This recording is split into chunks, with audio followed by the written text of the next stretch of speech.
Hello folks, and welcome to the very first F1 Manager 23 Steam stream. Good start already. My name's Steve James, Community Manager on the game, and I'm joined by Bruce Garrido for the very first time. How you doing, Bruce? Hello, Steve. I'm doing very well, thank you. Super excited to be here and to share everything that we've got for the brand new F1 Manager 23 release that's available for pre-order as of yesterday. As of yesterday, yeah. We're here to celebrate that. We're here to show you a little bit of gameplay. Going to give you a quick summary of what to expect today. We've got some shiny new graphics and stuff here, which is very exciting. So yeah, we're going to be taking a quick look at some gameplay. We're going to be using the new race replay mode. We're going to be explaining that a little bit more as we go into this as well. So we're going to be giving you a little bit of a deep dive into what that means. We're also going to be going through all of the pre-order details as well. And yeah, I think we're going to start by getting into the gameplay trailer and bringing on some special dev guests. Yes, very much looking forward to this one. We won't waste any time because there's a lot to share, two lots of gameplay to go through, so let's hop right into it.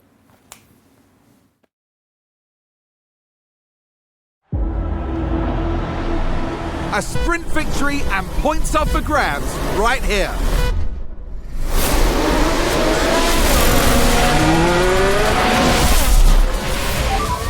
Push as much as you can. Copy. Can they push more, I wonder? They can't afford to sit back and relax now.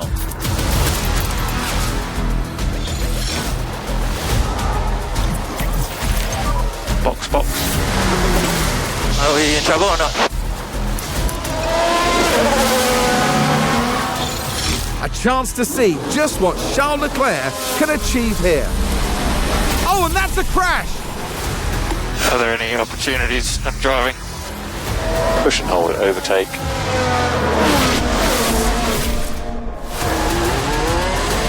And push now, maximum push now. And McLaren with a great overtake. Good one for the team. Well done, everyone. A fantastic result for McLaren there. Stay right here, because we're just getting started.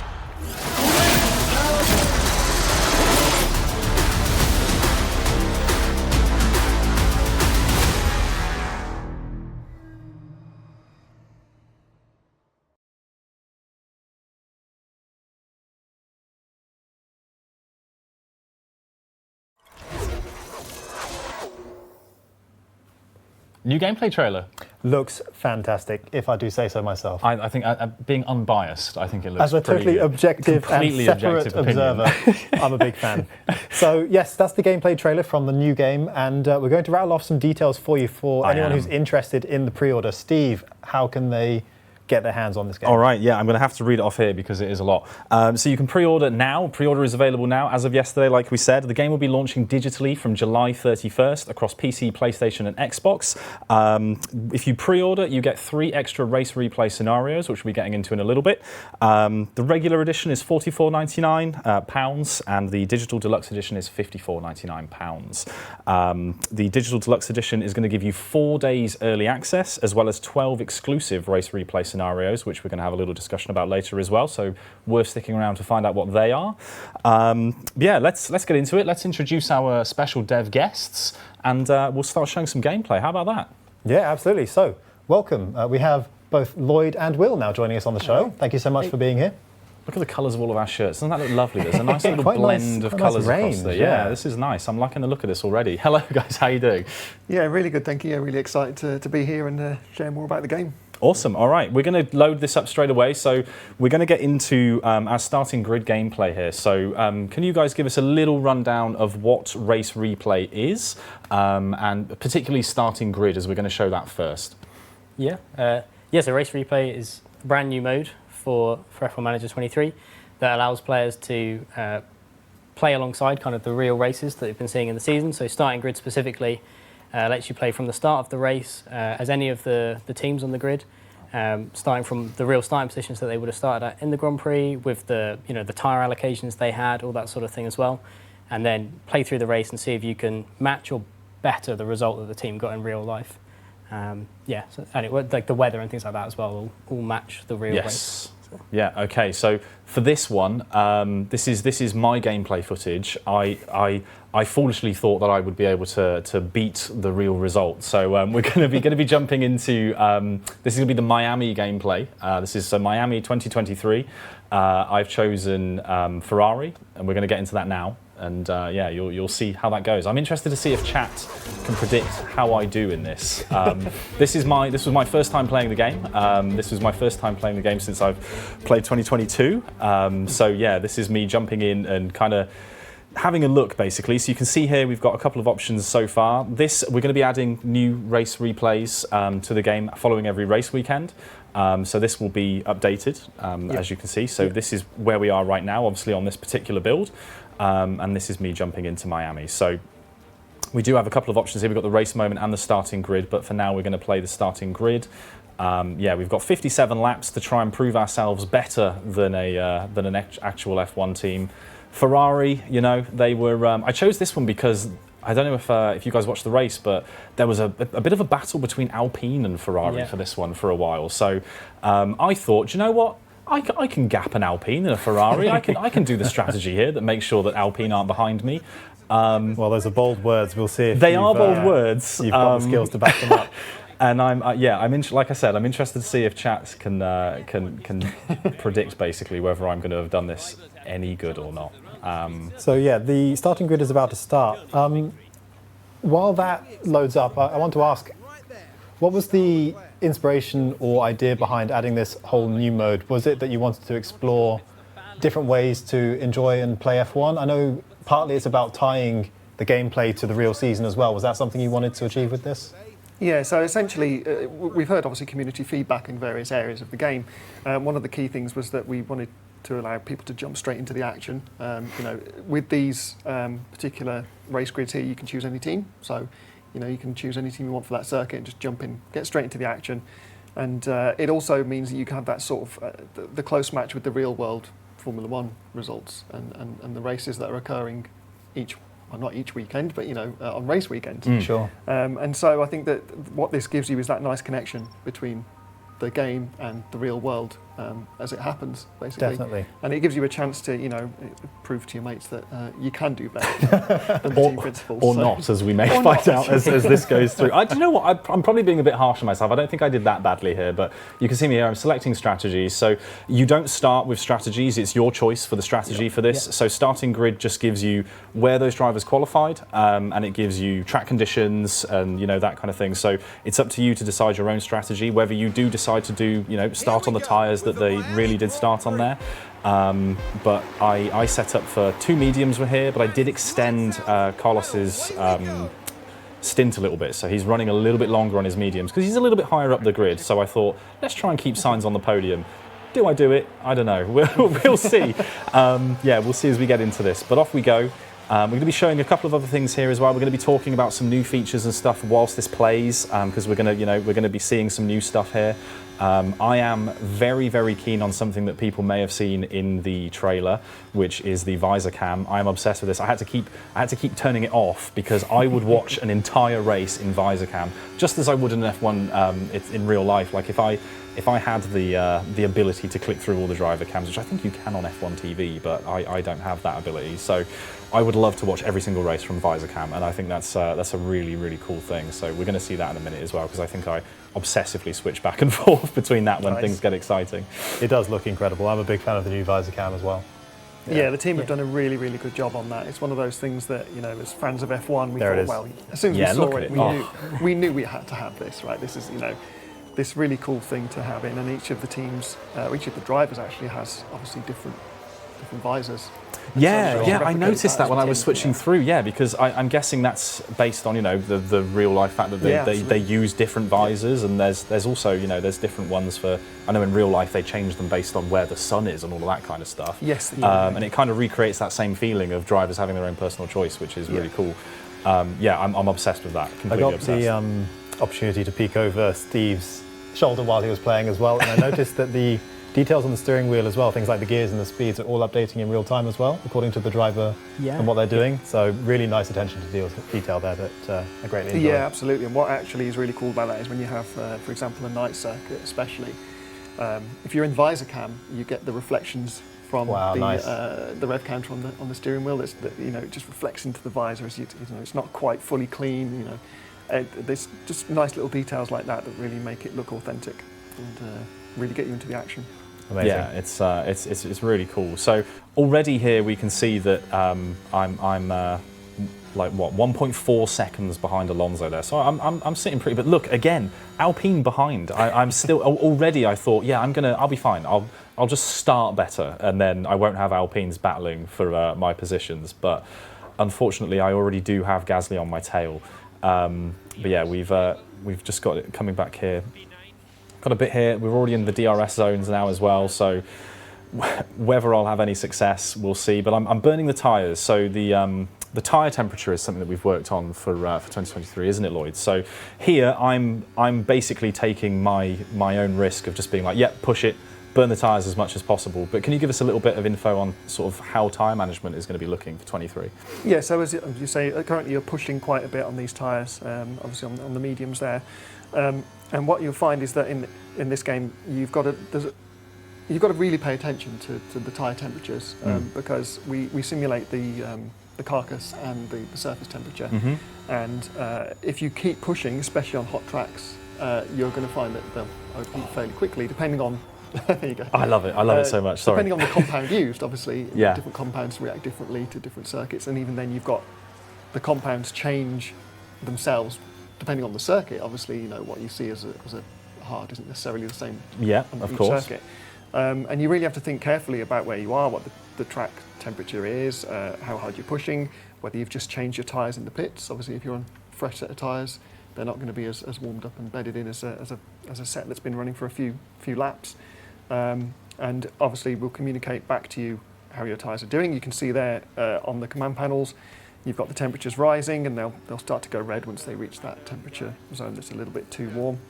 It all ties in together with all the other systems as well. So there's lots of things you can really put into this. And Will, you've worked very closely on this, right? Yeah, I think it's actually quite a good example right now of where you're pushing on with Sainz and with Leclerc, but Leclerc's tyres are hotter than Sainz, as you saw. Like they went red a minute ago because they were starting to overheat. It's because we're taking into account things like dirty air as well. So for Sainz, he's got a decent gap in front of him, so he's not getting much dirty air off Alonso ahead, whereas Leclerc, who's in the pack right behind Magnussen, that's affecting his tyres as well. So you have to think about that. Maybe, if you're not pushing to overtake, then maybe you need to conserve a bit more, because you'll start to overheat the tyres potentially, and then obviously the tyres will degrade faster, and you might have to either pit earlier or even do an extra stop, if you're not keeping tabs on that stuff. So it's quite a good example. I could have known with knowing that before I recorded this, because I do get through the tyres quite. I don't want to spoil anything, but I'm not very good at managing tyres. You're going to burn through them, aren't you? I am, yeah. And a couple of people have pointed out in chat here, we've got a brand new map for this as well. So when you, if you've not played F1 Manager before, something that helps you get through, even though we've got this new faster game mode where you can jump in and just do a race and you're not committed to a career, you can still speed up the progress. You can speed it right up to 16 times, and like we're doing here, we're at 8 times. Brand new map. We've made this look, it's got the greenery on it. It's a little bit more realistic. Yep. We've got that beautiful, very realistic marina at Miami that we are recreating. In fact, it's basically the same image, isn't it? It's effectively the same as it is in real life there. But yeah, we've got this new map, which I think helps you kind of just see where you are a little bit better on the track, right? Like it helps you position. It's certainly helped me position for where safety cars were and where the safety car was coming out. So actually there's a few things you might not have realised have gone into this as well. So we've made some little tweaks to the 3D map, not only visually, which is really obvious, but when you're following your drivers around the circuit, we've made sure that those will appear on top of the other drivers so they won't get lost in the pack. Okay. If you're focusing on a particular one, that's going to appear slightly differently as well. Any cars that retire are no longer visible in the pits because obviously they're not moving, so you don't really need to see them. There's lots of little things like that have gone into these. So initially on the surface, they look like new visuals, but there's lots of other things that have gone into this to make it better for you, better user experience. Yeah, all those little changes I think make a nice, and like you said, like that was something that I hadn't even noticed when I was playing it the first time. But yeah, it made it so much clearer for me when, especially around the safety car and stuff, just made it so much easier to plot out where I should be and that kind of thing. Yeah, we're going through Miami here. An overcast Miami, I will say. There's no rain prediction really. We've got a loose prediction of a 5% chance of rain, but a bit of an overcast Miami. Sainz is now just in a little world of his own with Russell behind him. Leclerc obviously having a bit of the same thing with Kevin Magnussen as well, which I think we'll see that battle heat up at some point. But Russell absolutely intent on getting past me, so we're keeping the pace up a little bit, even though the tyres are a little bit burnt. So going into this, what strategy did you want to put into it that was going to be different from the standard strategy that was used by Ferrari before? That's a very brave question. Did you to make ask me, Bruce. so you made?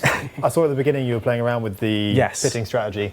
Did you change the lap or? I did, yeah. So what I did was effectively. So what you can do within the game is effectively choose how long your stint is going to be. Mm-hmm. So I left Leclerc on the. There we go. Leclerc and Magnussen are battling back and forth there now whilst we speed it up.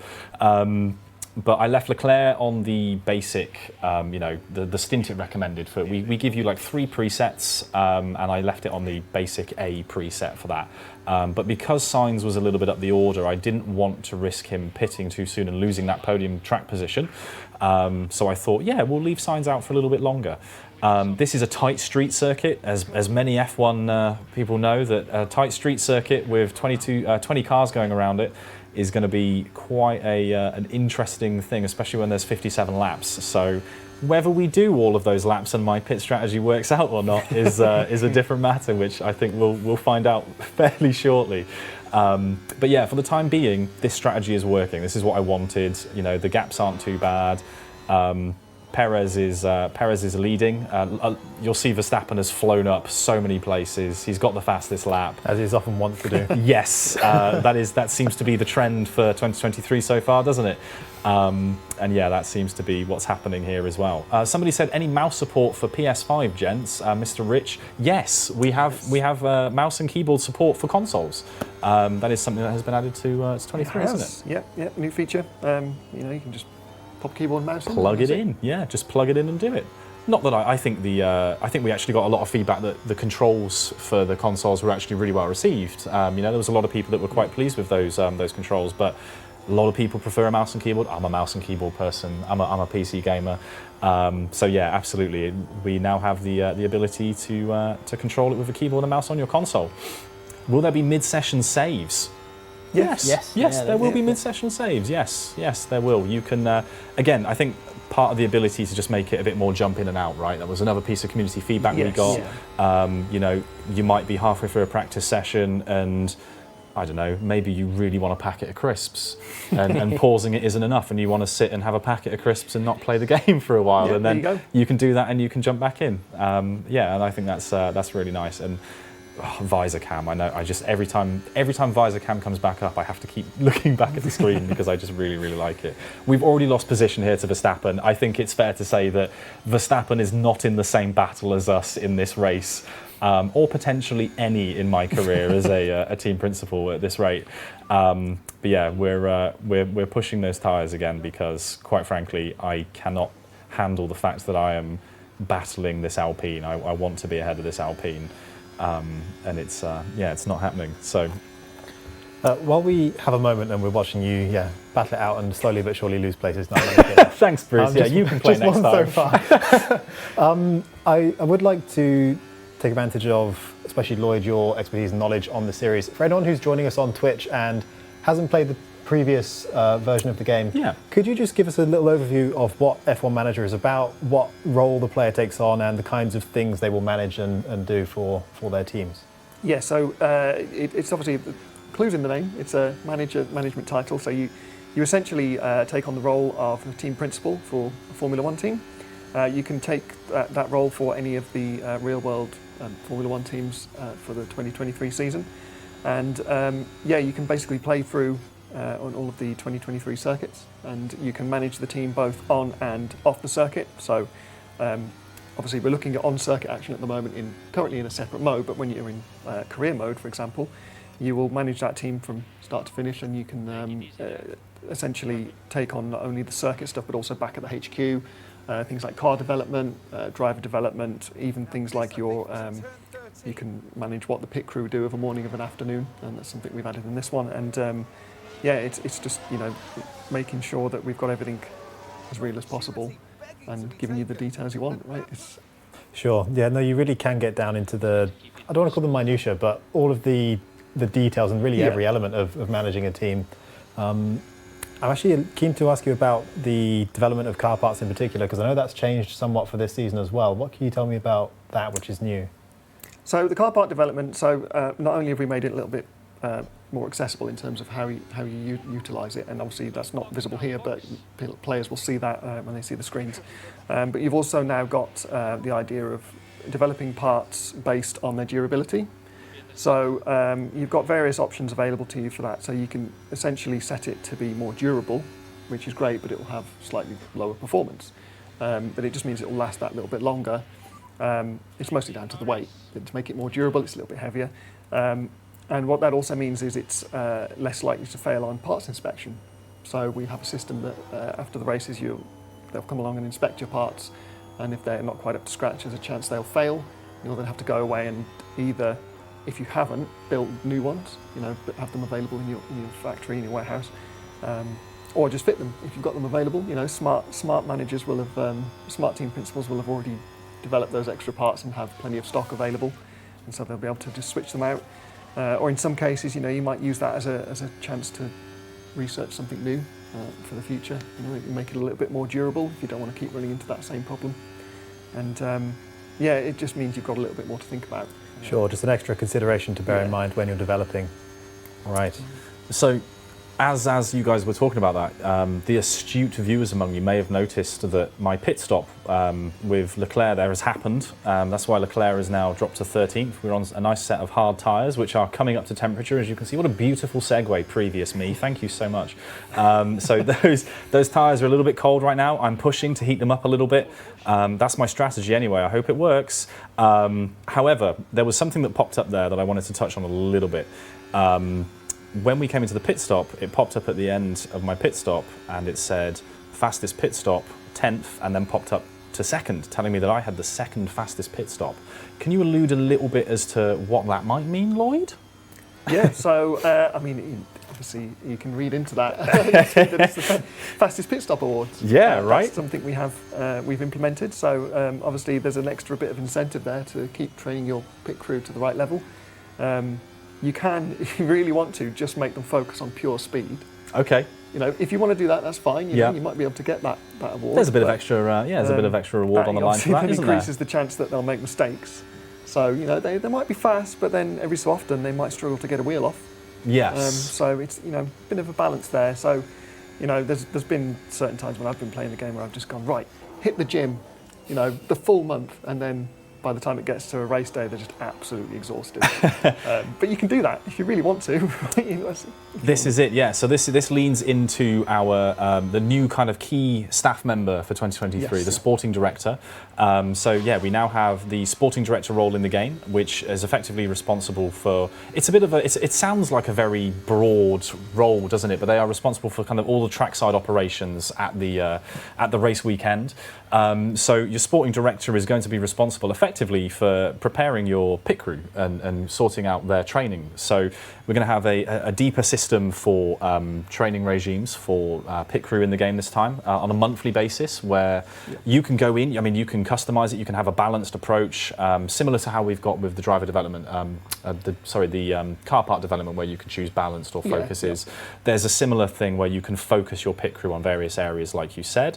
And yeah, if they're too tired and you burn them out, then they're going to be more likely to make a mistake or be slow. And you're actually going to see those mistakes pan out, and that's going to affect your chances of a fastest pit stop win, isn't it? Yeah, it's a balancing act, right? So obviously pit crew development itself is nothing new. It's something we've done in the game before, but it's the extra depth you've got now. And exactly. It's just adding in all those extra little bits that you've really got to think about, because as we've said, you can have things like pit stop mistakes. There's quite a variety of those that can go wrong as well. Yeah. It's not just a case of the wheels coming off. You can also mess up in other ways. But yeah, it is just sort of tying it all together, and the new the new staff member also ties into that because they've got their own development stats as well and development processes, which also tie into it quite closely. So here's me setting up my next pit stop. I ignored our engineer saying that we were in the pit window just so I could set it up myself for the next lap. I kind of wanted to hold out to see if I could gamble on a safety car, but we're on lap 25. My tyres are at 43%. They could still go a little bit longer, but at this point I was thinking, can I hold this position for longer, or is everyone else going to pit around me and am I going to be in trouble? So I think actually my pit stop with signs ended up being pretty good. But we're going to get to that here. You can see me speeding through these options here a little bit just to see where we are. Here we go. Okay, I'm in the pit. And we'll see how this pans out for me. I think this ends up being okay, because you can see Ocon behind is 18 seconds behind me, so I think I only lose the position to Alonso briefly there. There we go, look, a 2-second pit stop, which comes out to being, I think, fairly fast. Yeah, 2 seconds, that's pretty quick. Yeah, I'd say that. There you go, look, so we were previously 18th because we hadn't actually done one. 6th there, that was the 6th fastest stop. Is that acceptable, Mr. Team Principal? Do you know what? We'll see. We'll see. We are checking, I think, is the official Ferrari response. Yeah, there we go. Straight back out, pushing the tyres again because I want to get those heated up a little bit. We'll see if that actually does anything for me. I'm conscious that I'm chasing down a very, very, not aggressive Alonso, but what a world Alonso is in right now. I'm a big fan of the underdog. I've always said this with Formula One. I don't particularly support any driver or any team. I just always want the person who isn't winning to win. That's my goal, right? There's a lot of people that aren't winning F1, I know, but I like the idea of the person that's kind of, biting at the heels of the winners. And I'm really excited for Alonso to potentially be that person. I think that's very, very cool. And he is in this race, he's right there, ready to go. As you can see here as well, I'm looking at our driver confidence, which is a lovely little segue. This is something that we'll be touching on a little bit more in the race moment that we show a little bit later. But driver confidence is a new addition. We've got a safety car as well. I knew this would happen. This is why I thought I'd wait. And then 2 laps later, I think it's not even 2 laps later, the safety car happens. Whilst this safety car plays out, can we have a little info on what driver confidence is and how that works for 2023? Driver confidence is a new feature for 2023 in all your races. It will ebb and flow throughout the race, and depending on what happens, getting an overtake will boost your driver's confidence. Being overtaken, obviously will reduce it, and there's a lot of similar things as well. Just battling in general, like if you're successfully defending from someone, that's going to boost their confidence as well, build them up.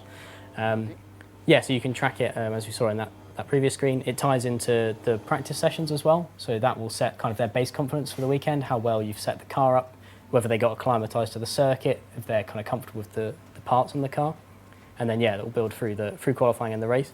The outcome of it will kind of affect how well the driver performs. If they're really confident, they're going to perform effectively like being in form, right? They're going to do really well, kind of like Alonso has been this year, right? Yeah. Because he's very confident. Or obviously the other way, they could underperform. It also affects the chance of incidents as well. So drivers who are feeling really confident, they're less likely to make mistakes, less likely to have crashes. And again, conversely, if they're not very confident, they'll make more or potentially make more. And it ties in as well with some of the new tactics we've added as well, Yes. which live in that same menu you're looking at a minute ago, around kind of overtaking and defending. And these kind of, I think we quite often describe them as quite kind of like risk management. You can tell the driver to be more aggressive overtakes, which means they're more likely to get the job done, but also you're increasing that risk that they're going to have a collision with the other car, and the same with when they're defending as well. Or you can, again, conversely tell them to be less risky, they're more likely to get past or less likely to overtake, but they're being a bit safer there. And that plays with the confidence in that, obviously, if you've got a driver who's really confident, you can kind of take more risks because they're feeling confident, they're less likely to make mistakes, they're performing better, so you can take more risks, which means they're going to build more confidence. And then you get an interesting choice on the other side, where if you've got a driver who's not very confident, you want them to make passes to rebuild that confidence or to build some confidence and to push to go quicker. But that's a risk, right? Because they're not feeling confident. So if you're telling them to take risks, they're more likely to make mistakes. But there's a bit of risk reward there, and how you manage those situations and what you, I guess, like as a principle, right, feel is the right way to do that. Do you be conservative? Maybe put them on some fresh tyres so they can go out and set some better laps to build it that way, or go aggressive, take the risk, which obviously potentially has a bigger reward as well. So yeah, it does play into the kind of more experienced drivers as well, potentially being a bit more, they're kind of less likely to be unconfident and things like that. So some of your team management from before the races will play into it as well. Yes. For their kind of, the states of how drivers react to things. So I really love this. It feels like it adds a new angle of management in terms of understanding, to an extent, the psychology of your drivers. Yeah. Which is really nice to be able to simulate that.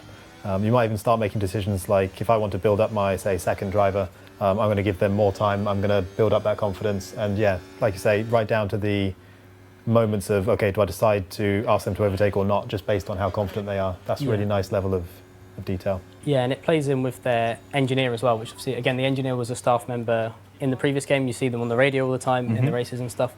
But they play into the confidence too, because they're a really big part in real life of the driver's kind of mindset and managing that, right, and helping the driver, giving them the information they need, telling them, and sometimes when they don't need information, right, because it might distract them, that sort of thing. So yeah, the engineer affects that, the relationship between the driver and the engineer, their affinity, which again was in the last game as well, but that plays into the kind of the confidence that you see in the game. So if they've got a good relationship, they'll trend towards better confidence. And there's also a new one of the performance attributes that the engineers have now called composure, which affects those fluctuations as well. So if you've got a really good engineer, your driver's going to get kind of more boosts from good events and kind of less. They'll kind of soften the blows of negative ones when they're conversing with the driver, and then the other way as well. If you've not got a great engineer, it affects it too. So yeah, we wanted to highlight that relationship as well, because it's such an important one in real life. Yeah, I think that's really important. That is something that I think, especially in the last couple of years, has been highlighted even further by, with the way F1 push team radios and stuff like that now. Having that, you often see, drivers building up huge bonds with their engineers over time, and to have something that reflects that a little bit within the game, I think is really, really cool. And yeah, like you said, it kind of lets you get into that kind of the psychology of how people are thinking. And again, I lean heavily on the driver confidence system in, and here we are absolutely beefing it here with the Aston Martin. I knew this would happen. They were too close to me to begin with. So just to save a bit of time here, because these streams always run over, I changed my front wing. I had to change my front wing after that crash. And I also put on a pair of soft tyres just to try and wing it for 20 laps. I thought, yeah, fine. So we've got a pair of worn softs on as well, most importantly. So they're 74% worn already. And yeah, we'll see how this goes. And then there's also been a safety car on the restart, because I can't remember who it was, but somebody, as Leclerc says, "Mamma mia!" there was an accident on the restart. That first corner, which is again something that we've looked at, right? We've got a bit more first corner action coming for the game. Yeah. So there's the way that's been implemented is essentially the cars will now use a lot more of the track width. So you'll see them pushing a little bit more over the curbs. They'll be able to, have more battles through corners and things. And alongside that, obviously, there's a chance there'll be a bit of wheel-to-wheel contact in the corners. And obviously, the time you most see that is on the first corner. Yeah. Not necessarily at every circuit, but there's some circuits that are especially bad for it. Yeah. As I'm sure we're all aware. Yeah, and yeah, we're on a tight street circuit here. I'm not surprised there was a bit of chaos on the restart. Maybe those Aston Martins are a little bit too confident. Maybe their driver confidence got a little bit too high, and they got a bit too cocky maybe. But we've seen them both now out, which has put me in a really nice position here. I don't deserve to be in this position at all. I've been fed this P3 and P5 currently, but the safety car has bunched everybody back up after the Aston Martin accident, and yeah, DRS is back. We're in the final 16 laps here. I can't even remember what my final positions were in this, I was going to say, your confidence must be pretty high at the moment. It is, but I remember that I did this myself, and I've got a feeling that I don't end where I am right now. But we'll see how it goes. Again, those soft tyres are, I'm not being afraid to push them. And I do have damage on Leclerc's car from the crash with the Aston Martin, and I could only repair the front wing, of course. So, obviously Leclerc after that crash, probably not 100% happy. I'm a little bit concerned that there might be a bit more damage to the car, so I've told him to avoid any high-risk curbs just to try and chill things out a little bit. There is a little bit of damage there that we're going to have to look at, and that is kind of a nice inadvertent segue into the idea of aerodynamic parts and durability. Can we shed a little bit of light on that area that we've looked at? Yeah, so obviously in this one here, you've got these parts that you need to replace, and if essentially you, as I said earlier, you balance it right based on what you want. Do you want the performance or do you want the durability? Now, in some cases, you might want to develop both, and you can do that. If you want to, fit some parts to your car that are high performance but maybe a bit less durable, you can do that. Try it out for a few races, see how it goes. It might not work in your favour, and obviously then you've got the backups. Smart management will come into it. The part management is obviously very important for the cars during the weekend. When might you be incentivised to focus more on durability than performance, say? Would that be relative to managing things like your cost cap, or...? Yeah, basically. Obviously, if you're struggling with money, you're not going to have all the budget to keep developing parts and then upgrading your manufacturing facilities in order to build those parts. So you might want to sort of pull back a little bit and go, well, I'll make them more durable. I'll focus on developing other areas, so whether that be upgrading things like your racing simulator or your visitor centre to get more income. There's so many things you can balance it against. And let's not forget, you can also do research for future seasons as well. So you might want to just say focus on durable parts for this season, get to the end of the season, do as well as you can, and then next season, develop for the future, like Haas did a few years ago. So you can also take that approach to it. And the cost cap in general is, again, something that we've sort of looked at as well, right? So kind of rebalance that a little bit. Again, a bit of community feedback was that it maybe wasn't as effective. So we've looked at that, right? Yeah, so there's been multiple rebalances going. I'm not going to go into like crazy amounts of detail. No, of course. Because obviously there's still, I will say as well, there's still balancing ongoing. As always. Work in progress. We've got our little work in progress there. Yeah, so that has been rebalanced to make it more realistic, let's say. It's not going to be a case of just throwing money at absolutely everything and seeing what sticks. You just have to be very careful with it. And I've noticed this myself in my playthroughs. I essentially had to be very careful with which parts I was developing, and may have pushed it a little bit too far. But yes. That's the risk you take, right?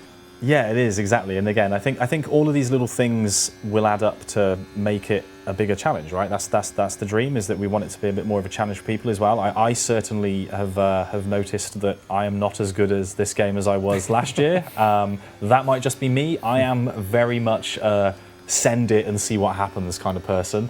And that worked really well for me on our last streams, because it was always a case of me just being like, yeah, we'll just wait for a safety car and we'll see what happens. And that's always worked quite well, but so far not working. Well, what you've just said there actually touches quite nicely on some comments I saw a few minutes ago, talking about difficulty compared to last season's game. So what were your thoughts on that going into developing this game?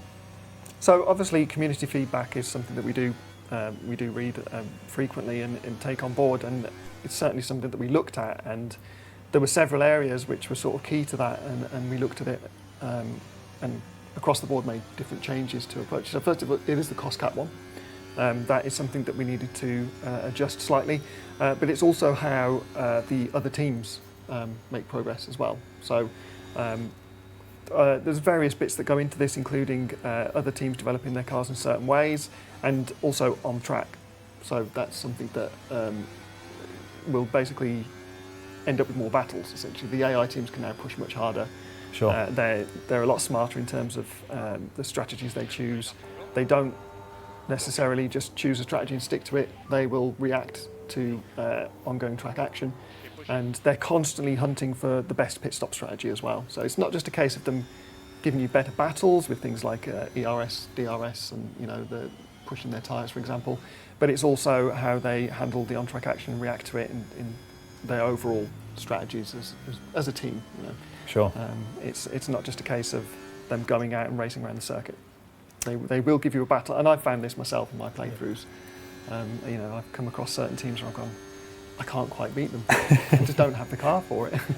Yeah, and I'm here struggling on these tyres because I've made my bed and I'm now lying in it. I have you can see signs these tyres are absolutely red hot. We've had the safety cars, we've had the restarts and stuff, so I have I'm down to, look, I've got like 7 kilograms of fuel left here, so we're burning as much fuel as possible. We're pedaled to the floor. We're not LICO at all. sorry, we're not lifting and coasting. I'm copying engineers. Look at me. I think I'm an engineer and a team principal. Leclerc's tyres are on the absolute limit here as well. But we've got a couple of laps left, so I just thought, let's just go for it. Let's just see what happens. Maybe somebody else will have a mistake and we can capitalise on it. But I think we're pretty much set on how I ended up finishing this race, which honestly isn't so bad. I can't. It was.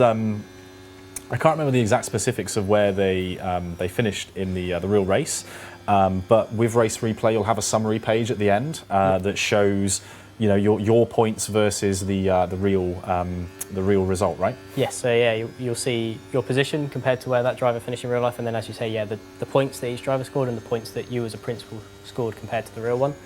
You can see it in the race as well. So the tick in the top right, the objective, showing that you are currently beating what Ferrari achieved in real life, so that's what that's reflecting.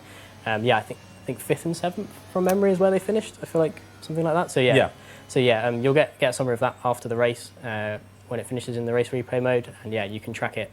You can track it in more detail from the data view as well if you want to remind yourself the challenge. Yeah. What result would you be happy with? One position gain from each driver? I would, to be honest. That's kind of how I look at it. That's me personally anyway. I went into this thinking I could beat the Alpines. As you can see, I am not beating the Alpines on the last lap here. It's been a bit of a battle with them, and a bit of a battle with the Haas as well. You know, I came into this, again, you kind of come in, you know, I haven't personally done anything to nurture these drivers or this team. I've just jumped in as it is. And yeah, I'm okay with the result. I didn't DNF. A lot of people did, and I didn't. So I was happy that I managed to survive, especially managed to get a car out of the accident that we had with the Aston Martin. I was quite pleased to walk away from that fairly unscathed, and still have both cars in, because that's what it's all about, is keeping those points, right? Yes, we're coming to the last lap now, and yeah, you've got that healthy gap, so... Yeah, I think we end up settling about here, actually. I think this is it. This is why I'm like, wait, yeah, okay. Did you just... No, I was imagining that. You didn't lose a place for Leclerc on the last lap, did you? No, I don't think so. I think I finished 7th. Yeah, it's incredibly close. Yeah. It's nerve-wrackingly close. It's very much. This is why I end up doing the last couple of laps on 2 times speed, because I'm just like, no, let's just get it done. I just need to. Nothing will happen if I press 2 times, right? Even though I know full well it's going to give me less time to react to something, and I stopped paying attention to the intervals. But yeah, there we go. Over the line. Yeah, we'll leave the fact that we've got a 4th and a 7th there. Which, you know, again, I think it's okay. Like I said, you'll have a proper summary page on this. I think I skipped through this, but there will be a proper summary page, like we said, where you'll get your points and all of that kind of thing for the actual race, the race moment, the race replay. Sorry. I know there are going to be starting grids where you finish and all you've done is reverse the position of your own team. Yeah, that's almost certainly going to happen. Do you know what though? Considering some of the streams that I've done with F1 Manager 22. Having both drivers in the top 10 is actually a fairly good result for anyone that's watched these streams before. Yeah, we've done a good job there. But we're going to dive into a race moment next. We'll take a quick break in a minute, where we're going to show you our first new video, actually, in a feature focus series. So if you followed the previous game, and if you haven't followed the previous game, we have a series called Feature Focus, where we take a little bit of a closer look at some of the features that are coming to the new game. And when this finishes, we'll wrap up and we'll jump into that feature focus for you to have a quick look at whilst we get set up and ready for our race moment gameplay. But yeah, I think that just about covers us for that. So we'll jump over and watch that race replay. See you in a minute.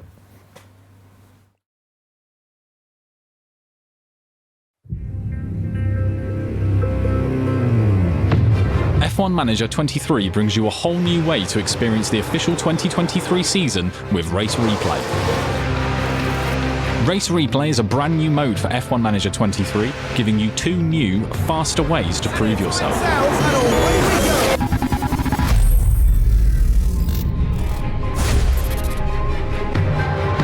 Starting Grid gives you the chance to rewrite races from the real 2023 F1 season. Choose any team and take on the starting grid and track conditions from a real race to see if you have what it takes to alter history. Pick your own pit strategies and manage your drivers, tactics and tyres throughout the race in a bid for a better outcome for the team. Or dive into the action quickly with race moments. team-based scenarios built around real-life mid-race moments that a team has faced during the current season. Take charge of McLaren after a hectic 29 laps at Albert Park and see if you can lead Oscar Piastri to a points finish at his home race. Or join Alpine at the Miami Grand Prix and fight to keep the Ferraris behind by choosing the perfect time for your pit stops.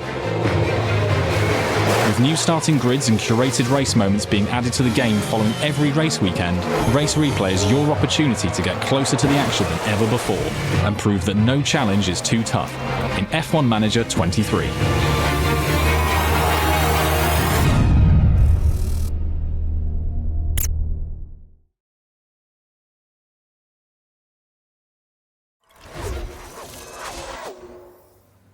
Welcome back to the show, everyone. This is the very first live stream celebrating pre-orders for F1 Manager 23. We are your hosts, Bruce and Steve, from the community team over at Frontier. And as I just mentioned, F1 Manager 23, now available for pre-order. If you are just joining us, I'm going to rattle through some of the details about how you can get your hands on this game. So yes, available now. If you pre-order, then you'll get 3 extra race replays, and we've just shown one of the sub-modes within the race replay mode, which is the starting grid. Before we hop on to the next one, there's some extra details. So if you buy the regular edition, that will cost you £45, $55 or €55. And there's also a deluxe edition, which is £55, $65 and €65, and also has some extra goodies, including a head start of 4 days. That's if correct. you want to get into the action a little bit earlier than the 31st of July. Perfect. Well done, Bruce. It's almost as if we had it all laid out for you on a piece of paper. Almost as if that was rehearsed. I don't know about you, but I really liked the voiceover on that last video. That was a dulcet tone. I don't know who that was, but it sounded really good to me. Sultry tones over there. So yeah, hello folks. We're back. We're going to jump into our race moment now. So we touched on what starting grid was as part of the race replay. Thank you, Heather. Heather says that was a great voiceover. I don't know. I'm just agreeing. I don't know who it was, but it sounded great to me. So we touched on what starting grid was. So let's cover what a race moment is and what that means for the players. Yeah, so it's the other race replay we have. So the race moments take place in the middle of a Grand Prix. So you'll be jumping in, say, 20 laps in. It varies from the race moment. And they put you as a specific team as well. So in the starting grid, you can pick any team. The race moment, you'll be set as a team with a specific target of either a set amount of points, a set position, either for the team or for one of your drivers. So they're really kind of like curated challenges, again, based on the real race though. So every race will have a starting grid and a race moment for the 2023 season. So that's the kind of the focus of the race moments. So they're shorter sessions, obviously, because you're taking starting from the middle. Awesome. Okay, yeah. So we're going to jump into one here. I chose the Melbourne Grand Prix, another fairly hectic, as that voiceover said, after a hectic 29 laps at Albert Park. I can recreate that so well as well, amazing. After a hectic 29 laps at Albert Park, can I get Oscar Piastri a points finish at his home race? The objective is to get over 1 point. Now, Piastri finished 8th in the real race, so all we're asking for is to get a point. Again, do I do it or not? We'll find out. But this was a really interesting one. Again, we're stuck behind Yuki Tsunoda, and our goal is to effectively get there and get into the points before these tyres run out, and try and avoid taking as many pit stops as possible. Whether I do that or not, I will leave up to the chat to decide, because I'm not sure. Maybe I did, maybe I didn't. We'll find out. Here we go. We're going to go through. About to begin. Yeah, you can tell exactly what I'm going to do here. Wait for it. I know I'm going to cycle into visor mode. Let's go. I enjoyed the fact you cycled that way instead of just going I know. Just one to the left. Do you know what? I do it with the time speed as well, because I always click through 2 times, 4 times, 8 times, 16 times, rather than going to the left and just going straight to 16 times. I do it every time. I've been doing this for 2 years, and I still do that. I'm sure other people in the chat also click through every single speed option rather than going to the left. Right, chat? Please.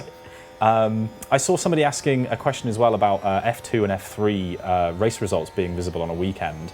That is something, again, that we had feedback on for 2022. We only had the drivers as a roster in 22. So a little bit of growth there was that we decided that F2 and F3 championships should be simulated, right? Yeah. So we simulate all of the races for them now, all of the sessions, sorry, I shouldn't just say races, because we simulate the practice, the qualifying as well. Yes. So they're all going on in the background while you're doing your races at obviously the appropriate weekends, because they don't do every Grand Prix. And then, after the weekend, you'll get a summary email of the results of any Formula 2 or Formula 3 races, who was on the podium, how people did. Or you can also jump in to view the standings, so you can see the championship positions. And also you can go through, as I say, the session result as you would for your own races. So for practice, for qualifying, the sprint race and the feature race. So it's all there. You can see what happens, and like we simulate it. So some people might crash. It's got all that kind of excitement that you'd get from the normal Formula 2 races. And it's really cool because it gives you, as you say, we had the drivers last year anyway, but now there's some context, I think, to their results. So you can look at that and you can kind of track that and see, like, I don't know, Teo Porchera, whoever it is, I've seen him win a few races now, and maybe I'll scout him, maybe I'll consider signing him for my team next season. It's really nice to be able to track that stuff properly in the game. And we have some other special emails around the end of the championship as well, just to highlight those so you'll see who the champion is and that sort of thing. Yeah, I think what I really like about that is it kind of adds to the narrative of the game. So like you say, being able to follow a driver through F2 and like, oh yeah, they are doing really well, I'm going to scout them, see if they're keen for a contract or something like that. I think that's really, really cool. Yeah. That again, something that was a big sort of feedback point, and I'm really glad to see that in there. And the drivers will develop based on those results, right? So how they perform in the F2 and F3 championships kind of leads into their development, right? Yeah, so same as F1. Obviously having good results there will help boost their development. And also we are taking into account, their kind of performance when we're simulating them. So obviously, the better drivers do better, but also like if the Formula 1 qualifying was wet and the Formula 2 sprint race takes place at a similar time, the simulation would have been wet. So drivers with good adaptability, you might see them do better in that session. If a track's very, cornering focused or braking focused, depending on the attributes that are important, that is reflected in the F2 and F3 sims as well. So you can get a bit of a taste for maybe where that driver's good as well before you scout them properly to consider hiring them. So there's a lot of information you can take from it. Awesome. And this is me again. I really struggled here. I found this quite difficult. I'm picking. There was immediately an accident as well. So here's my opportunity, right? So this is it. I have been handed on a silver platter the opportunity to get into the points. There's a safety car. I have the ability to change my tyres, and then I look at them, and they're worn because again, this is based on the thing, right? Yeah, exactly. Yeah. So obviously, up to the start of the race, you've started on the tyre that the Piastri is on. You've used the tyres he'd used, and throughout the weekend as well. So even down to like the things like the tyres that have been returned, those are the actual tyres that McLaren returned for this race up to the point you've started at. So it's quite an unfortunately timed safety car for you, right? Like really going onto a medium here, I guess, would be the best. But he doesn't have any left. McLaren they had returned them in real life. So you're having to react to the situations exactly how the team would have done, if there had been a safety car at this point in the race. Or that touches on a really crucial point, and I think, Steve, you put this really nicely when we talked about this earlier. So we're recreating the race moment by replicating the conditions exactly as they were up to that point. But from then on, you're trying to do better than what happened in that case, but so is every other driver. And from that perspective, it's anyone's game. Any event that could happen really could happen. You're sort of off the rails at that stage onwards, right? Yeah, I think like you were describing, it's like the butterfly effect, right? Like if you're telling your driver to be aggressive and they hit someone, right? Maybe they didn't in the race, but that can happen. And the same with obviously the AI and the other drivers as well. So yeah, exactly as you say, we're giving you this as close to as we can to reality's starting point for you to then go and kind of play out a challenge from it. So stuff like the weather and things like that we are setting those. Those are set correctly, even down to the track temperatures and the air temperatures at the time of the start of the race moment or the race if it's a starting grid. Sure. So events like crashes, safety cars coming out, effectively will change each time you redo one of these moments. Like in real life, it's going to be a little bit of skill, but also maybe a little bit of luck involved each time you play. See, I was confident here, and then both Bottas and Zhou also pitted under the safety car, and I thought I was going to capitalise and not have any scary drivers behind me. But Bottas is a terrifying driver to have behind you on a new set of tyres. So just about everyone catches up with the safety car there. Poor Nick De Vries doesn't get the opportunity, but we come back to the green flag racing with quite a strong opportunity, but also the tyres aren't great. They could be better. Look at this. I'm sorry. I had to keep doing it because I just love it. It's just great. It's great. I think that me changing the camera there so quickly was I've got to stop doing this because I just can't sit in this entire video in the cam mode. But we were talking about driver development a little bit there, and whilst we go through, and again we're looking at the driver confidence, we talked about how the F2 and F3 drivers will gain or lose performance based on how they gain or lose stats based on how they perform in their championships. Can we touch on the driver development for F1 drivers in the game? Because that's, again, another area that, last year we had a lot of feedback on from the community, something we really wanted to look at for this year. Can we talk about that and also, how it goes into them potentially getting older and stuff like that? Yeah, so as you mentioned, one of the key pieces of feedback was the driver development. It was very sort of, I don't know what the right word is, it kept going up and up, right? You just gain points and you put them into the relevant skill areas and watch your driver improve over time, and as they got older they kept improving, kept adding points. So now it's a lot more natural how they develop over time. So what will happen is if your driver is in the car performing well, they will gain experience, and rather than just clicking on the button and watching the points go up, you will actually set areas that you want them to focus on for training. So that might be you want them to focus on overtakes or something. There's various options available, but the idea is that if they perform well, you will then improve in one of those attributes in that area. So there are multiple attributes that you will still see, and you can still see all the points and things. I know everyone loves reading the points for the drivers, and obviously people agree or disagree on the ratings, and you'll see those ratings change based on the development areas you've set. But alongside that, you will also need to make sure that that driver has consistent experience in a race to continue improving. And this will also factor into their age. So as the drivers get older, you will need to keep pushing them more and more, and they need to keep getting those consistent race positions in order to continue improving. So if you have a driver who's maybe got a little bit older and isn't spending time in the seat for whatever reason, then they have the chance to actually regress in terms of their overall skill points. So they can, if you just leave them to sort of, I don't want to say rot because that's a really terrible term, but if you don't give them the time in the seat, or if they constantly perform badly, then there is a chance, they will start to see their rating drop. I'll come out and say it. Look, once they've peaked, it's time to maybe start looking at F2 and F3 drivers then, who are going to learn more quickly. Brutal. And gives them the experience. That's the kind of team principal you are then, Bruce. Just that's it, straight out the door. One bad race and you're gone, that's it. A couple of people in chat noticed there that I gave team orders to Norris. This was really brutal. This is me being a brutal team principal. So I need Oscar Piastri. To win this objective, I need Oscar Piastri in the points. I don't need Norris in the points. So my entire logic for this was just to jump straight into the fact that I could just dive in and immediately get Piastri as points. So Norris, forget about it. Don't fight teammate. I don't care where you finish. He's not happy. He lost his confidence because he got overtaken. So he's going to have a terrible race. But I got Piastri into the points, at least right now. That was my main thing. So that was my strategy, was just to be completely brutal. Well, it's a valid strategy in a way, right? I know. And look, Taylor was saying, but Norris, I know. I love Norris as much as the next person. But it's all about the objective. The objective of the race moment is to win the race moment. I'm not here to win a career. I'm not here to win a career with Norris. I just needed to win this objective. So, yeah. Slow stop as well. Yeah, he had a slow stop. Yeah, he's going to be gutted. Yeah, he's fuming. Norris is going to be absolutely fuming with me for this.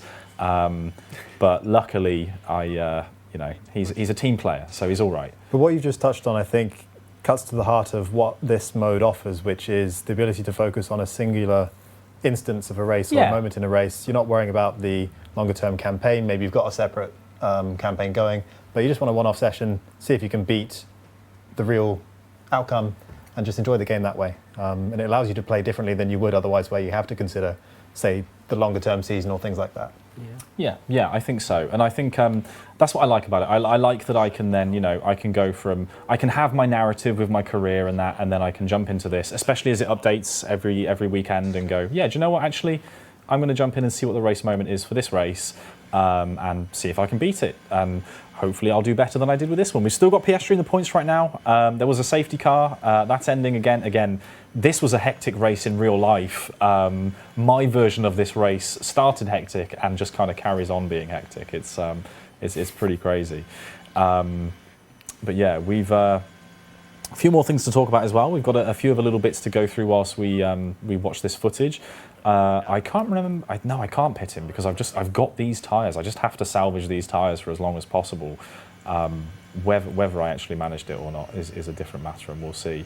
But some other little bits to talk about whilst we're here. Something that again, a little bit of an additional thing. More team radio. Jumping into that a little bit. Yeah, so I just want to address one thing very quickly that people are saying there's a lot of safety cars. Do please keep in mind that this is work in progress, and there's obviously lots of ongoing balancing around things like that, and all of the other stuff you see as well. So please do keep that in mind, just because, there are an awful lot of safety cars in this race. And a few eagle-eyed people will also notice issues with the things like camera placement and stuff like that on the cars. Just, please do keep in mind it's a work in progress. Yes, we are still a little bit away from it. Just because I know there's been so much really cool stuff that's changed, like things that have been fixed recently as well, that, I'm obviously well aware of as the cycles go so quickly. Yes, but absolutely. Looking back to Team Radio, so this is one of the things that was obviously a big feature for 22 that people were in some cases quite surprised by, right? Because Team Radio is one of these things where it occurs in real life, and obviously it's a big part of the race experience. And we had a lot of Team Radio in F1 Manager 22 from the real world, whether that's drivers or engineers.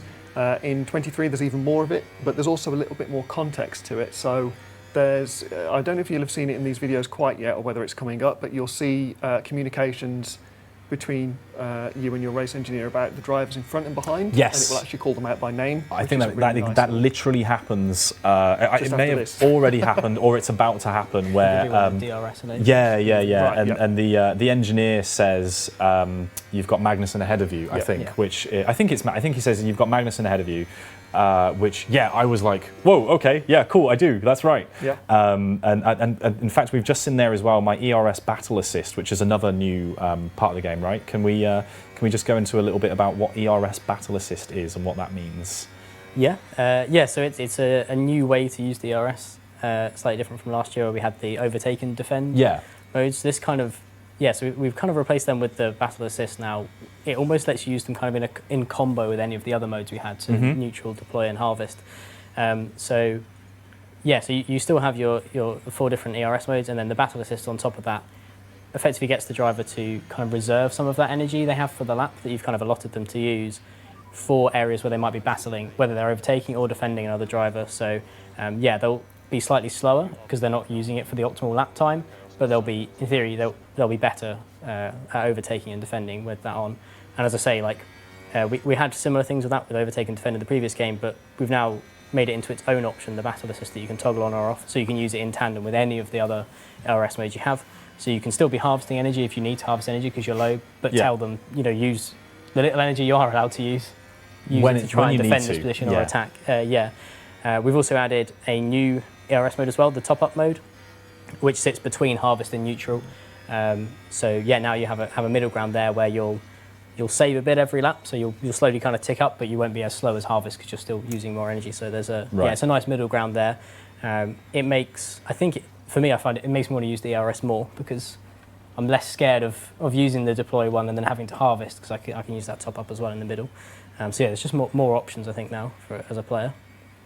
Yeah, it's something that I found very handy on this race moment particularly because I was desperate to hold the position. Bottas behind, even Zhou not that far behind as well. Having 2 Alfa Romeos behind me was absolutely terrifying. I sat on this rear wing camera for a while, and this is one I really like actually. I think I even switched to one of the cars that's chasing me for a little bit as well at some point. I think it might be a little bit later. But yeah, it's something that is I'm always paranoid of is the interval behind me and trying to keep away. So having that Battle Assist, another option, like you say, just to kind of make sure that you're keeping a little bit of energy there. ERS so important for this kind of thing. It's is the Battle Assist is it a feature that's built in or is that a toggleable option? As it's always available to the player, and the player can toggle on or off whether the driver's using the Battle Assist. Sure. They're smart as well, so if you've kind of got it toggled on but there's no cars near them, so they're like 10 seconds away from anyone, they'll still deploy it for lap time because obviously there's no point in conserving it on this lap. But yeah, so yeah, it's up to the player to toggle that on when they think it's applicable, and it defaults to off. Well, it's a really smart feature in that way then. Yeah, nice. Yeah, so we've got, what, 13 laps left. I've managed to do it. I have sacrificed Norris. I've absolutely ruined Norris's entire weekend for this. He's going to be saying that he just wants his taxi straight to the airport, I think, at this rate. But we'll see how he does. I don't know. I think you've thrown him to the wolves. I think I throw these tyres to the wolves as well. Unfortunately, there's a long way. There's a long way to go on soft tyres that have only got 44% left on them. Predictions in the chat now, please, for final position. Yeah, go on, chat. What do you reckon? Do you reckon? Give me a position. I want to see P and then the number based on what you think I'm actually going to get. P9, P10, P11, P12, etc. P2 says Mr. Prime. Yeah, okay, we'll see. PDNF. That's not a real position. Get out of here. P20, brutal. Well, there's already 5 drivers out, so P20 would be a difficult one. We'll see. But there we go. Look, always defend. Please defend. Please defend Piastri. You've got like 3 cars right behind you. Please make that car as wide as possible. Oh gosh, this was I think this comes back to some we were talking about difficulty earlier as well, though. Obviously, they're not just trying to beat you, right? They're trying to beat each other too. So if you can hold cars, get them fighting each other as well as you, that can potentially help out. Or maybe not in this case, it's going to get past you.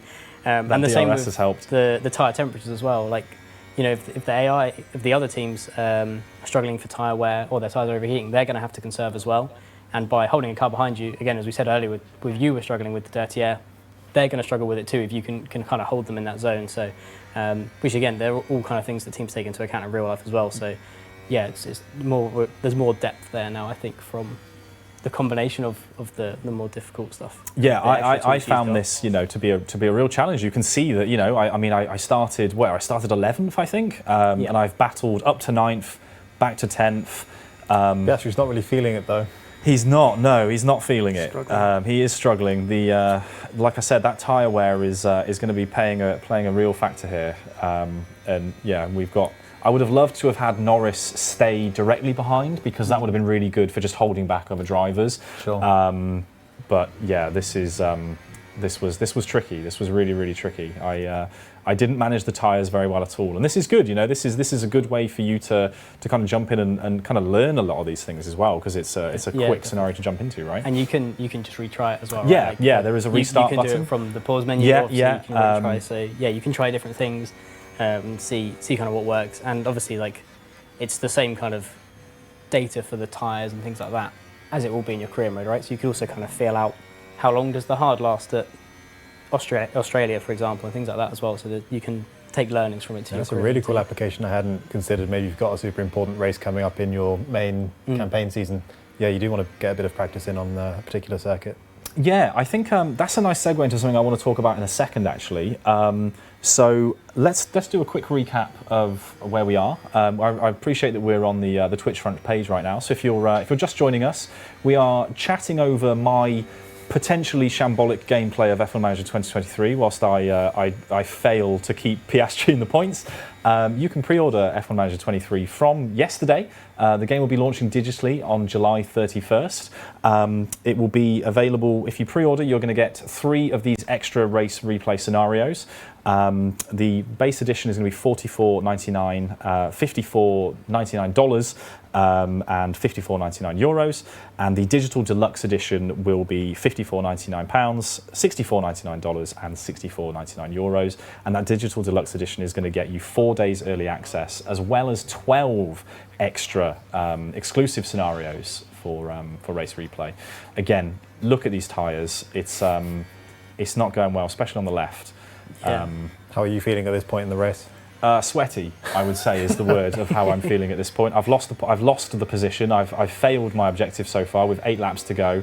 Yeah, it's not looking good. My Norris plan of burying him to try and save me. I mean, it might stop me getting 14th and 15th, and now there's yellow flags. Does this become a safety car? Does it? I can't remember if this becomes a safety car. I don't. Did it? We're going to find. No, we didn't. Okay. Yeah, it's a scary one. This is tough. I would have. I can imagine this puts me in the scenario of being Oscar Piastri battling for that point, and makes me feel quite sorry for him for having to sit through my team management. It's interesting to call out as well. There's some extra risk this year with the tyres again in the kind of area you're in now, where you've got that kind of yellow warning there. Yes, they're into quite a high level of wear. Now you can actually get punctures when you're in that kind of zone, so your tyres are heavily worn, as we see in real life. From hitting kind of the riskier curbs, like the high curbs, stuff like we see in real life, if you've already got a worn tyre and you hit some of those, it can immediately puncture effectively, dropping you down to zero and forcing you to pit in that case. Obviously, there's a couple of ways you can kind of work around that. Obviously, you can manage your tyres to avoid that happening, getting into that kind of area, but also the avoid curbs command, which was in the game last year as well. Because it's those curbs that kind of trigger the punctures. If you're avoiding the curbs, you can use that to mitigate the risk as well. So, so there's another potential risk here for Piastri, because his tyres are so worn that they might actually just go bang. As you can see, he literally just says, "I can't look after them anymore. They're dead." And they're underheating as well now. Yeah, it's we're not having a good time with the temperatures. I am trying to conserve them. 5 laps short, and I'm already on 18% wear. And like you said, there is now a risk of puncture at any point. I'll be honest, I kind of went into preservation mode at this point. This was very much I don't think this has worked out for me. I'm really interested to see if people in chat, I want actually messages on Discord when you play this race moment. I want to see how you did, and this is something I think I'm going to keep up with you throughout this game. I want to find out. I'm going to be playing all of these, and we're going to be showing more of this on stream as we come throughout the game. So I want to see how you guys do on these race moments compared to me, because I thought I was pretty good at the last game and I didn't do very well at this, and I'm very interested to see how you guys do. Well, if you are watching this and you do think you can do better than Steve, you can join us over on Discord, where he'll be sharing each race replay as they come in live. We mentioned earlier, in case you missed it, race replay is this new mode where you have both starting grids and race moments, like you're looking at now, and they'll be added with each race as they happen in the live season, and as Steve has mentioned, he'll be taking part. So yes, go join us on the Discord. Where can they do that? Yes, and we have a Discord link in the chat just now, by the looks of it. There you go. Come and join our Discord community. Sometimes I'm in there on a race weekend as well, just having a little chat with people whilst we watch the races. Come in, and then when these come out, I'll be really, really interested. We've got a community screenshots channel. There's a community clips channel as well, so you can jump in there and prove to me that you're better than me at this game. Because I think this race moment thing will be a really cool feature for just community engagement with you guys, and just seeing how you guys get on with the specific challenges. I think that's going to be quite exciting to see. Here we are, last lap. It's done. I'll be honest with you guys. It's completely done. I feel like you're not going to gain. I don't think I'll be gaining at least 4 places on this this final stint here. It's not gone very well at all. I absolutely mullered Norris's tyres and strategy. Piastri half a lap down shambles. Yeah, it really was. The tyres are genuinely. I think they might as well just actually be rims at this point. There's nothing left. There's no temperature in them. I'm desperate to conserve them. I'm in a heavy car as well. There's more fuel in the car than there ever should be at this point. We've had an absolute shambles and done that. So when you said that, I just had Ian Beale in my head blubbering. I've got nothing left. Yeah, I did not do very well here at all. But there we go. That's my attempt at a race moment, and you, I'm sure, will be much better at them than me when it comes to the game coming out on July 31st. We want to see you do better. Yes. Pre-order now. Pre-order now so that you can prove it. So yeah, you'll get this little round. There we go. I failed. I skipped through this very quickly, but yeah, it will show you the results there. I was annoyed. I think I just went, do you know what? Forget it. Yeah, we didn't get a chance to look at that, did we? We didn't at all. But that will be a summary screen there where it will show you how you did versus how every driver did versus their real positions. But yeah, that was me not doing very well at at race replay. You can see I got the option to retry there, which will certainly happen in the future. Yeah, I think that covers just about all of our race replay discussion. I'm just going to have a quick look at our list here for other things that we may not have mentioned. Well, we're going to move on to the sort of final part of the show where we have a couple more minutes just to chat with developer guests. Yeah. And so I did want to ask, and maybe to pull us out of the nitty-gritty, what have been your favourite things about working on this season of the game? Oh, that's an interesting question because there's lots of really cool stuff on this. So for me, I mean, I've always said, I mean, I've said this actually on social media, that somewhere there's a very young version of me, like just unbelievable, like I can't believe the fact I'm working on a Formula One game. I think for me, the coolest thing is just being seeing the race replays come together. So especially the moments, because obviously they're. What's really exciting about those is, and I'm sure Will has thought about this as well, because Will's been responsible for a lot of these designs for this, and choosing what goes into those moments, and seeing them all come together, and thinking, you know, if I watch a race now, I'm just thinking, oh, which of these can we use for the race moment? You know, where are we going to pull this in? And I think for me, seeing that feature come together from start to finish has been very, very cool, because it's obviously a new way to play the game, and for me, sometimes. I don't necessarily have time to jump in and do a full career race. And you can do your mid-session saves now, and absolutely that's great. But sometimes I just want to go, you know what, I watched that race at the weekend and I think I can do better. Yeah. And I'll jump in and try it. In some cases I don't. I tried to get Alonso to P1 in Monaco and ended up P15.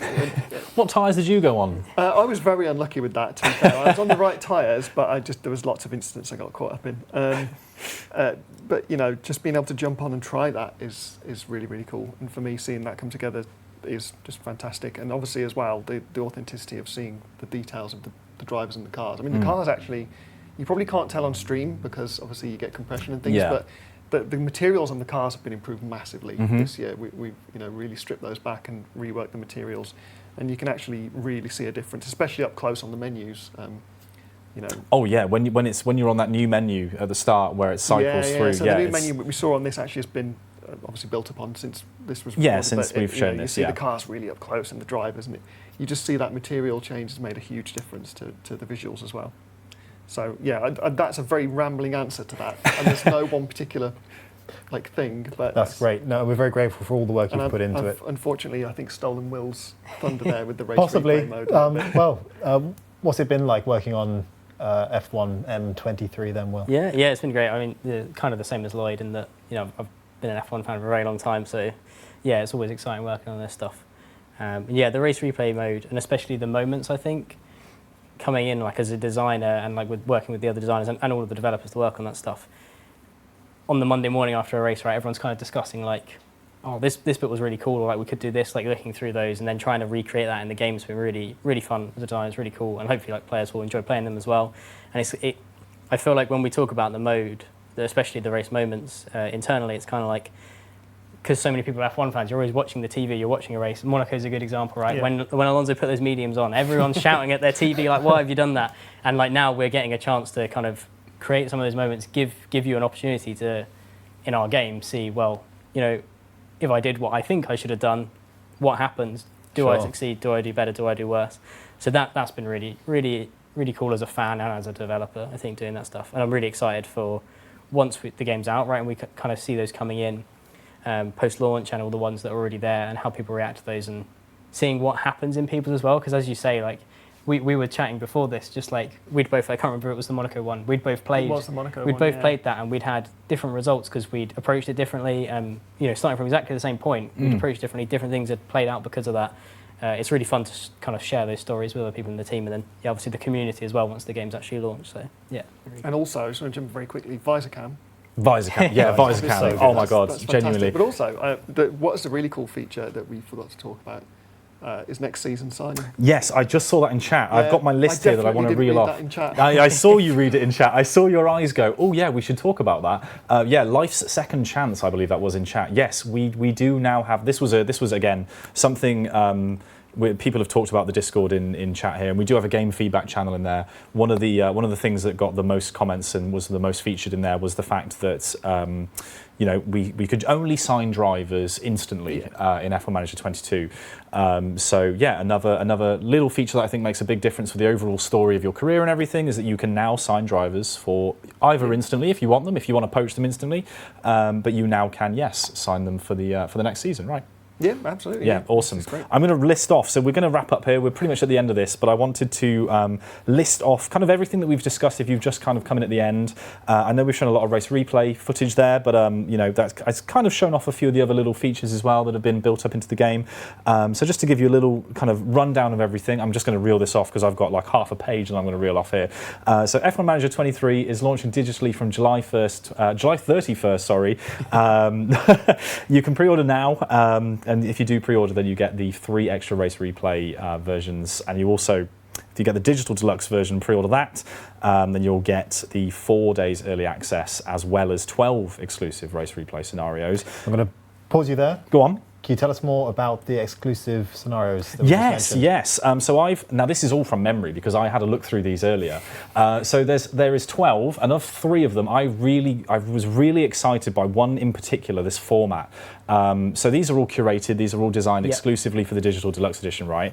And I really like that in there is a handful of equal performance race scenarios. So there's a multitude of tracks. I think one of them is Silverstone. Yeah, we've got Silverstone. So Silverstone being equal performance, so all the cars are equal performance, which lets you really dial into, you know, the differences between the drivers and all of that kind of stuff. And there's like mixes of grids, you know, in those as well, so it's not all set grids, right? Yeah, we've got one of them, there's some rain in it and stuff like that as well. So we kind of throw everything at the drivers, and as you say, the cars are equal, the drivers are not. Rain in Bahrain. That's another rain one. in Bahrain. That's really cool. There's going to be some really cool little things in there. So yeah, we'll like I said, there's 12 of those. The equal performance one I think is really cool. Rain in Bahrain. There's one where Carlos Sainz isn't available for Monza, so you have to get Antonio Giovinazzi on a podium. All of these kind of little challenges that will be part of the digital deluxe edition, which I think is really cool. But yeah, just a summary of the little bits that we've kind of covered there. Race replay, sprint events. We've got the sprint events in the game for 2023. Improved racing simulation, enhanced racing AI.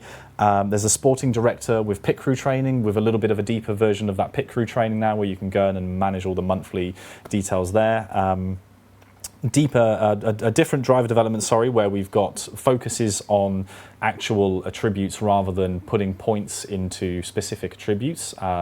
Driver regression if they get if they're not doing very well. Natural feel to the development. And exactly. Sometimes deterioration of maybe they're a little bit, you know, definitely not for Lando Alonso. He's going to just continue to improve forever. But everybody else might get a little bit worse as they get older. Simulated Formula 2 and Formula 3 championships across sessions as well, with a breakdown, and driver performance based driver improvements or regressions based on their performance. More team radio across the board. The new Vegas Strip circuit will be in the game as well. My favourite feature, visor cam. I'm such a shallow man, but visor cam is my favourite feature, I'm afraid. I couldn't tell by the way you flicked immediately to the visor cam in the gameplay. It's one of those things. Signing drivers for next season, mid-session saves, keyboard and mouse support for console. I think that's just about everything we've covered at this point. Qatar, Qatar in the game as well. I'm glad you're here. If you are joining us towards the end, we would encourage you to watch the VOD back, because we do talk about all of these features as we're watching the race moments gameplay. So if you would like to hear more about them, do watch back. And for all the people that are listening to this on YouTube, you know that we have just put this on YouTube. So yes, this will also be on YouTube as a VOD as well for you to catch up on. I think that's just about it. I think we can wrap up there. Thank you very much for all of you for joining us. Thank you for coming along for it's my first stream in a while. My first stream with you, Bruce. Been all right? It's been a real pleasure. Yeah. Thank you, mate. Yeah, I think it's been all right, mate. Thank you very much. Thank you very much to our esteemed dev guests. Adam behind the screens doing the ones and twos, and thank you very much to all of our mods as well. And thank you to everyone in chat for hanging out with us. We will see you very soon. Pre-order F1 Manager July 31st. See you then. Bye-bye.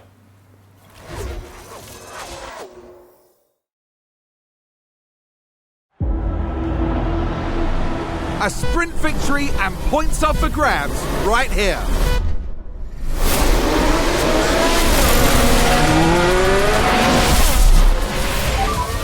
Push as much as you can.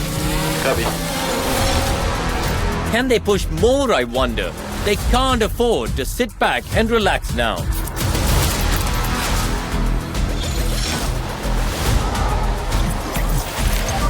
Box.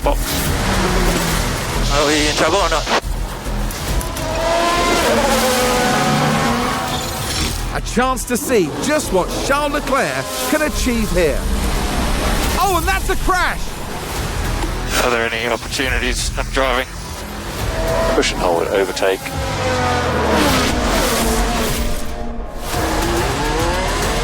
And push now, next one, push now. And McLaren with a great overtake. Good one for the team. Well done, everyone. A fantastic result for McLaren there. Stay right here, because we're just getting started.